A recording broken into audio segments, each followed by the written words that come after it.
Mitch, hey, it's great to be with you today. Good to see you again. And to the audience, here we're joined today by Mitch Howell, a seasoned sales leader in the tech industry.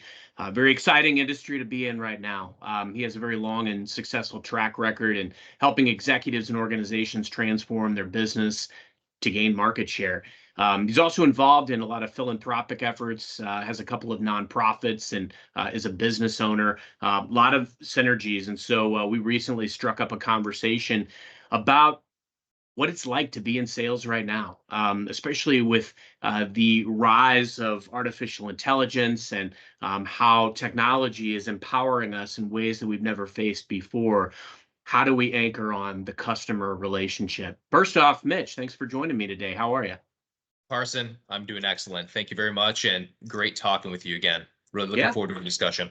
likewise. Let's start there. Obviously you've been in sales for some time, and you spend a lot of time in tech, and you've seen a lot of the changes that have transpired over the years. You could spend a decade in tech and almost and do the same role and technically have like five or six jobs because of the different things that we've gravitated toward and how we've met customers where they are. What would you say are the strategies that you found the most effective as you've adapted to the changes in technology while making sure your client stays at the forefront? Sure. Great question, Carson. You nailed it as well. Just being in tech for so long, it's almost like it's multi-threaded. We wear so many different hats, and it's a lot of fun because number one, we're able to sell, we're able to influence, partner with our clients to make good business decisions.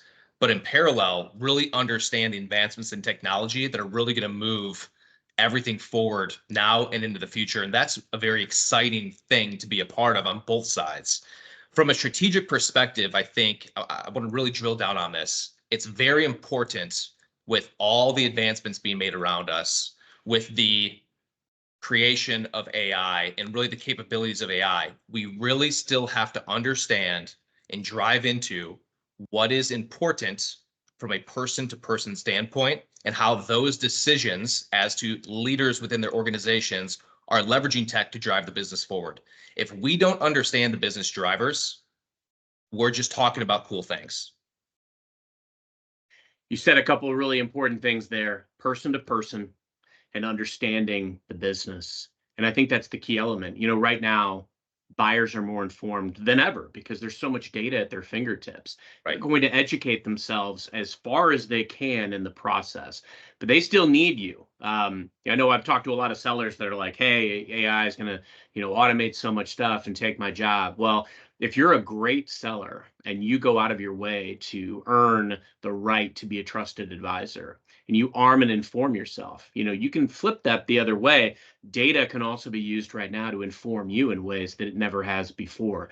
AI isn't brand new, but the advent of generative AI and LLM, that is where we're taking it to another level. And you're not going to leverage AI carte blanche to, create, craft, do outreach. No, there's still going to have to be that personal touch.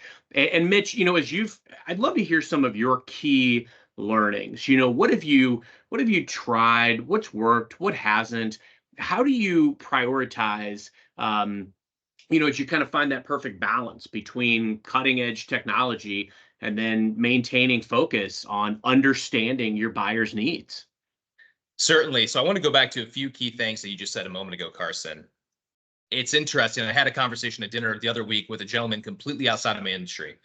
And he was asking me all about how do we leverage technology to drive our landscaping company forward, right?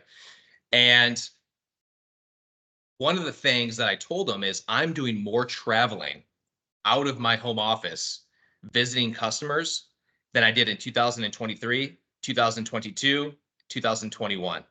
Because what I'm finding is there is so much, to your point, information being thrown at these executives. And there are so many technological training sessions happening. They really want to be informed as to how can I use this in a consumable fashion. So what I'm finding is there's a lot more face-to-face interaction. However, the tooling and the technology behind the scenes driving the reasons and the compelling events to have those communications is a great tool for us to consume. To your point, I certainly don't see folks with a very high skill set being replaced by tech. We said the same thing back when computers were created and then the internet came out and everybody was worried that this is going to displace us. I believe if you're driving significant value for your customers, you'll always have a place to be. But it's how do we leverage this tooling to be as effective as possible, as informative as possible, to be a true trusted advisor for our customers and taking the business outside of it, even in relationships, right? We're leveraging teams right now to have a conversation, salesman to salesman. And it's not that the technology is displacing anything you and I are doing. It's still a human interaction, right?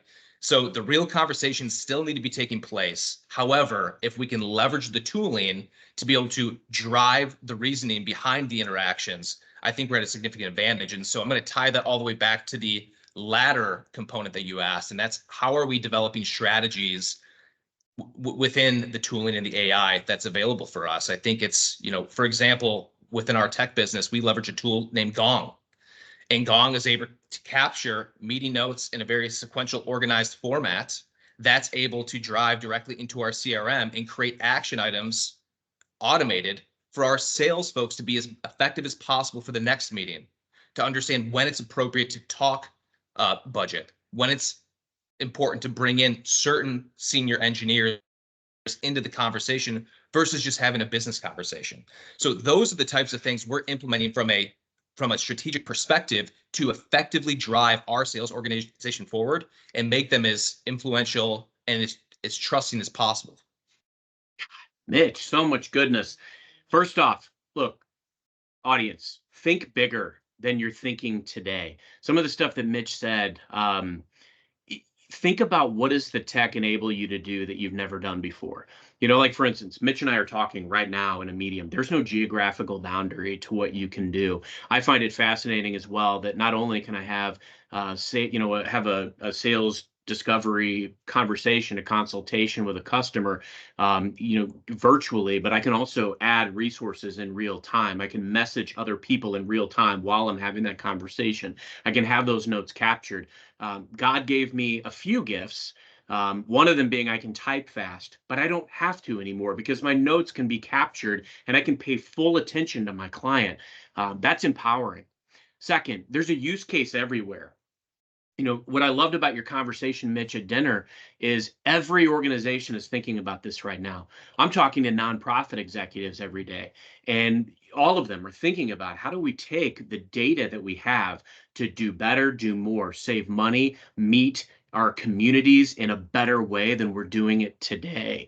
They're looking at how does this technology enable us to be more efficient, more productive, and frankly, serve more effectively than ever before. And if you don't know the use case, ask the AI.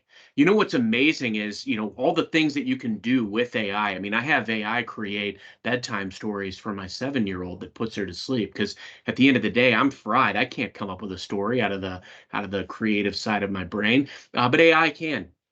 And it can infuse anything, and you can keep giving it prompts. It's all in the prompts. And if you wonder what a use case for your business might be, ask the AI, give me 10 ways that I might think about leveraging artificial intelligence to improve my organization based on these parameters, and keep, have a dialogue with it, and it will give you ideas that can help you think bigger. And lastly, I love, Mitch, that you called out that travel is more rife now than ever. I hadn't even really thought about it that way, but you're right. I'm traveling more now than I was even pre-pandemic, and it's a playbook.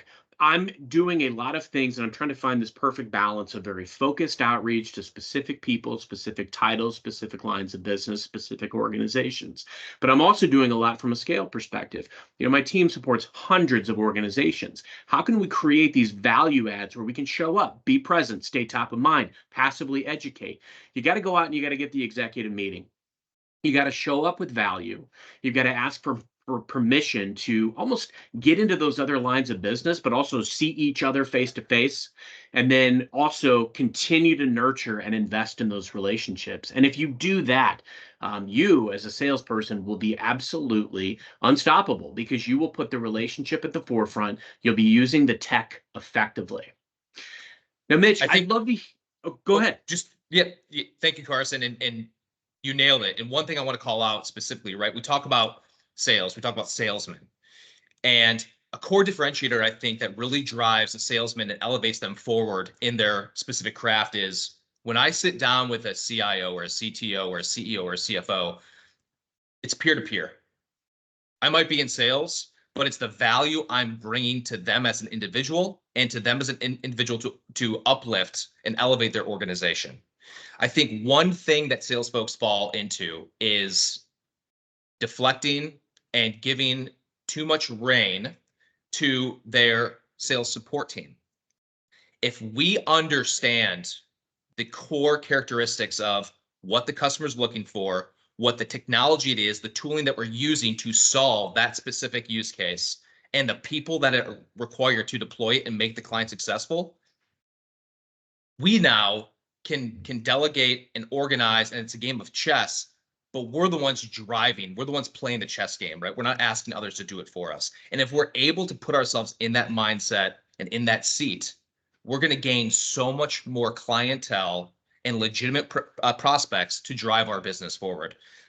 Less delegation from a salesperson, more ownership, and especially in 2024, where there's, again, back to our point, there's so much AI automated generation that we can leverage. We still have to own it. We still have to own the relationship and own the outcome. Bravo. I would say two things to that. One, you've got to level yourself up as a salesperson. I love, Mitch, that you called out when you're talking to a C-level, it's peer to peer. And even as a client director, account executive, whatever you call yourself, you're paid to do a role. You're paid to own the all-up relationship with this organization, which means that you're well within your right to talk to the CEO. It's important to develop the acumen to talk to a C-level. And I know that sometimes that's an uncomfortable muscle. It's one that's not fully developed. And so the reality is you've got to go out, and there's no way to do it other than to do it. Now, the other beautiful thing is now with the way that AI is, I can go out and I can have ChatGPT tell me 10 questions that I could ask a chief financial officer. And I could also go out to their LinkedIn profile and I can comb it. I use a tool called Humantic AI, and it literally gives you prompts on how to email customers based on their personality profile that is contrived from data that is on their LinkedIn profile. How can you get that information? And it tells you ways to email customers. It's changed dramatically the way that I've approached folks. I used to be one of those folks that I'd write these long emails that I was super proud of myself and I'd pat myself on the back. Wow, this is a great email. And then nobody replies, right? So it was pointless. The reality is sometimes it's short, sweet, to the point. Some of my best email responses are 2 sentences because it's very targeted, specific ask. Your client doesn't have a ton of time. Level yourself up. You have every right to go out there and talk to the C-level and to the VPs, and you're going to get really good at it if you do it a lot. The other element, Mitch, we've got a lot of sales leaders out there. I would love to hear your vantage point of how do you, as a sales leader, keep your organization's eye on the prize, eye on the ball, keep them focused amidst all this noise, because that's easier said than done. And I will also tell you that sometimes I struggle with that desire to lean in and do, but that's impossible. You as a leader can't lean in and do. I work for a large tech organization. We have a mantra called model, coach, care from a leadership perspective. I absolutely roll up my sleeves and I will get into any customer conversation that I can to show the team ways that have worked for me in the past. Frankly, the biggest value I bring sometimes to my team is I've just been doing this so long that I can help them see around corners because of the wins and the losses that I have had. A lot of losses. But the reality is, as a leader, sometimes like we have to fight that compulsion. You can't jump in and be the hero. You've got to be the hero maker. And I would love to hear your thoughts, Mitch, on how do you lead from the front? How do you make sure your team, your organization stays focused amidst all the noise out there right now? Certainly. And one thing our organization does very, very well, Carson, is we productize everything. And that product might be composed of 45 different solutions or pieces of tech. And the idea is to understand the outcome. What is the outcome we're trying to obtain? And then we may stack 20, 30, 40, 50 different components into that product. But it starts with the outcome. It doesn't start with, look at all the cool things we can do. It starts with the outcome. And then whatever tooling it takes necessary to create that outcome is how we go to market. Love that. Start with the outcome. I don't think enough of us as sellers, whether I would say even historically or even just right now today, people that are starting out, that are newer in sales, they don't think about sales that way. And I don't blame the seller. It falls to leadership to set the tone. We've got to create a culture where we are outcome driven. And it's not about that shiny widget. It's not about driving the net new product. I think it's important that we as sellers are thinking about not, hey, I'm going to show up and I'm going to talk about how great my product is and customers are going to buy. It doesn't work that way. No. And what I'd love to talk to you about now, Mitch, is about how do you effectively take out your competition? And here's a couple of thoughts. I'll kind of plant the seed, and then I really want to hear your thoughts because I know you work in a very competitive landscape, right? Sure. Yes. You've got to start with the outcome. And the reality is you've got to understand what is the desired outcome that your customer wants to have? What is their current path? And what is any risk that might exist in them making a move? Because here's the thing, a lot of sellers, they go out there and they try to go toe to toe with their competition based on their own strengths versus the strengths of their competitor. You will never win that way. You can't go toe to toe with your competition based on their strength, but you can find their threats, their opportunities, so your weaknesses, opportunities, and threats of the competition, and you can go after them where you are strong and they are weak. Now, the other element is when a customer is, I've done a lot of reading over the last couple of years on just the psychology behind selling. And one of the best books, I talk about this a lot, is The Jolt Effect by Matt Dixon and Ted McKenna. And it talks about that process of de-risking the customer's decision. A lot of customers, they're not married to what they're doing. They're not married to status quo. They just have fear of messing up. They don't want to make the decision that ends their career. And I think that's a lot of times what we're up against. How do you and your organizations approach that competitive landscape? Sure. How do you map it out? How do you go to market? What advice would you give to sellers today who are maybe just starting out, or even just they've got a new book of business, or they're trying to bring, rekindle some life out of their old market, trying to address the total addressable market? Because I think that's where we fail today, is seeing and going after the TAM. Sure. Let me start off by this. If Carson, if I were to introduce you to any one of my clients, the common element, the common response you will get from every single one of them is Mitch will tell me what he in the organization does very, very well. And he will also tell me in the organization what him or Cortec does not, right? Yeah. Very transparent and very honest, and it starts there. Secondly, there's this thing called research, and AI can help us with research. You're right. Very competitive landscape. Research your competition. Understand what they're very good at and what their weaknesses are, so that every time you go into an organization, it would be silly for me to assume that I am the only organization inside that account, right? Finance has to do the due diligence. Technology leaders have to do the due diligence. So we have to be mindful that we're almost always walking into a competitive landscape, and we must prepare ourselves for battle. It's funny, you talk about sales psychology, and sitting next to me is my favorite book, Extreme Ownership. I really come from the ownership side of things.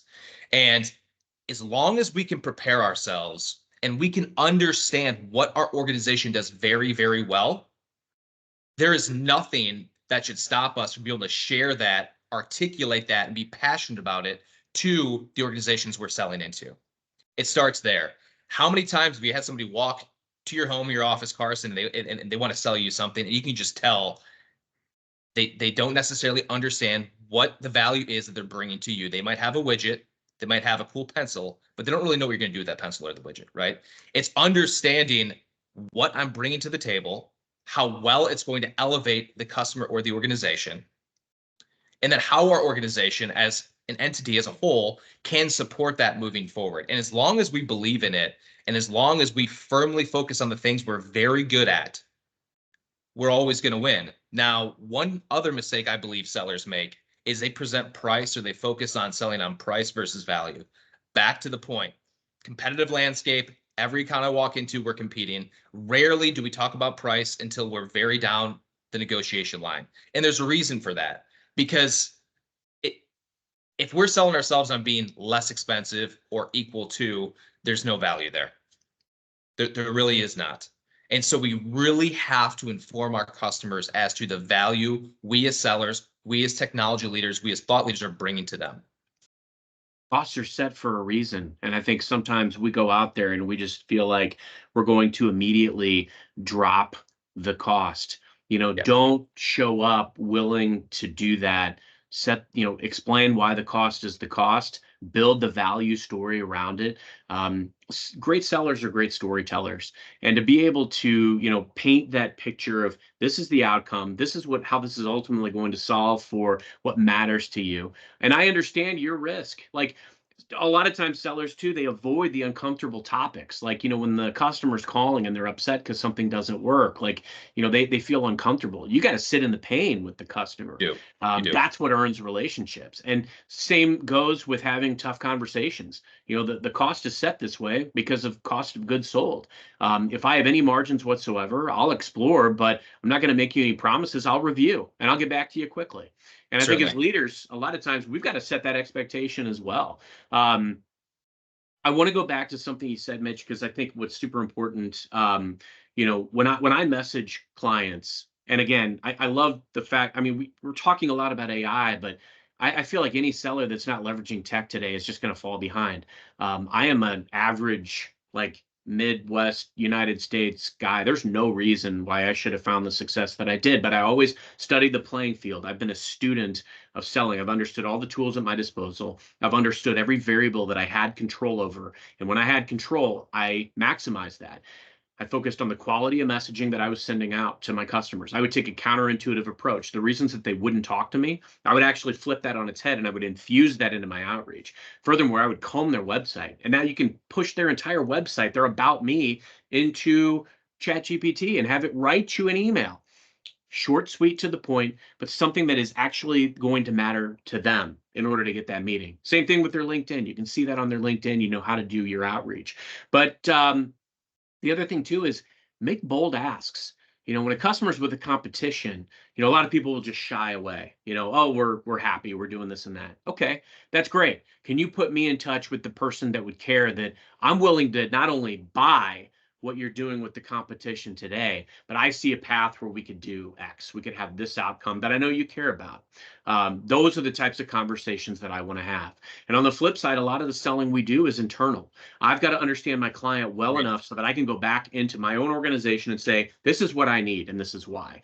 There's a competitive threat here. We can do X, Y, Z. You've got to know your customer inside and out, not just so your customer trusts you, but also so that you can sell it internally and you can build some credibility. Your team has to trust you. You nailed it. What you just hit on a moment ago, Carson, regarding Midwest guy, the success you've had. I mean, heck, I'm right here in Michigan as well. And what you just explained is preparation and ownership.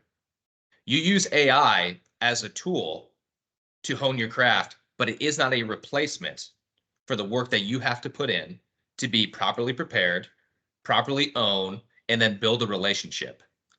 I also agree with you that if you as a salesperson, in my opinion, in any industry, you could be an arborist, you could be working for a car wash organization trying to draw monthly consumers in, you need to be leveraging these tools that are available to you. A lot of them are free. They're just available. Just log in and leverage those tools to really drive yourself and your brand forward. The component that you just hit on a moment ago is very interesting to me in regards to, as a seller, we have to do our job. Oh boy, Carson, I'm going sideways. We have to do our job to understand, again, not just the initiatives of our customers, but also what other tools we may not be comfortable using to use. And this is where my tech brain goes off a little bit. I start thinking about all these tools that I constantly use on a daily basis. But what's really important to you? What's really going to help you build your business, build your brand, and do the work? We have to be a student. To your point, you do a lot of reading, you do a lot of research to really identify and understand, because things are being thrown at us all the time at a constant rate, at a rapid rate. So we have to be able to do our due diligence and study. Lastly, I also want to mention in regards to asking the tough conversations. I mean, you're a married man. I'm a married man as well. You have 3 kids. I have 4. The hardest question I ever asked was my wife to marry me. Yet when we walk into a board meeting, it's so difficult just to ask a simple question because we're afraid of the word no. And that's how we learn. The more no's we get, the more we learn, the more resilient we become, the more seasoned we become, the more success we're naturally going to have moving forward if we keep our foot on the gas. Wow. And that's the thing, like, I'm not afraid of the word no anymore because, and there's that saying like, no, it begins at no and all that jazz. I mean, but the reality is like, why? We've got to be inquisitive. We've got to understand why is it a no? Um, a lot of times customers may not want to talk to us because of the sins of salespeople past. That's why you got to show up unique. You got to show up different. You got to show up meaningfully. You've got to acknowledge, where they are and care about what your customers are up to and what matters to them. And it's also about getting at bats. It's about getting out there and having as many meaningful conversations as you can have. Sales is a game of probability and odds. There's things that you can do to put the odds more in your favor, Sure. but the other element is you're not going to win them all. But even a customer that you can't do business with today, it doesn't mean that you shouldn't develop that relationship. I mean, I've even had customers that I've sent to the competition because I knew I was the wrong solution and I knew a friend at the competition that could take care of them. Then this customer went over here and guess who they called? They wanted to work with me because they trusted me. So that's the thing. Realize the power that you've got in each and every day. I have to ask this question too, Mitch, because you brought up extreme ownership. What should salespeople today be reading? I'm going to default. They need to start with that. Any book around ownership, just to build the resilient character and what it takes to be fundamentally successful in sales. Start there. Then I would lead them into books around psychology of sales. How do we make meaningful interactions? To your point, how do we position ourselves to? We're not going to win all of them, but how do we position ourselves psychologically to win as many as we possibly can? Real quick, just to dovetail off something you just said a moment ago Yeah. about how if just because you get a no from a client doesn't mean you shouldn't develop that relationship. I've got a super hot, top of mind example of that happening just last week where I've been doing business with this client for roughly 9 years. Great relationship with the CIO. He's jumped around from about 4 different healthcare organizations over the last 9 years. And I'm always his first call. And we've been doing great work together to really transform his healthcare organization because we're so far behind the 8 ball in regards to how they're leveraging tech to be able to provide patient care. Just last week, I received a phone call. Hey, Mitch, I feel like I'm letting you down, but for this specific thing, we're going to be moving forward with this other organization. And the response to that is, you're not letting me down. You're making a decision that you believe is the best decision for your organization. This doesn't make any impact to this relationship and how we drive this forward. And so we're going to have lunch again in 2 days. So don't ever, the worst thing you can do is become offended by a loss. Yep. Right. The best thing you can do is learn from the loss, but also be realistic. If it truly wasn't your core competency, that's okay. You should actually be happy and advocate for that decision as long as you firmly do believe as a trusted advisor, they are making the right decision. Wow. Well said. Mitch, in closing, anything else that you want to add or touch on? This has been great. No, this has been great, Carson. I really appreciate it. It's always a blast talking with you. Really, I learn from you every time we talk. So thank you. I appreciate it. You're far too kind. And likewise, this has been amazing. And thanks for being here. We'll have to do this again sometime. Great. Looking forward to it. Thanks, Mitch. Take care.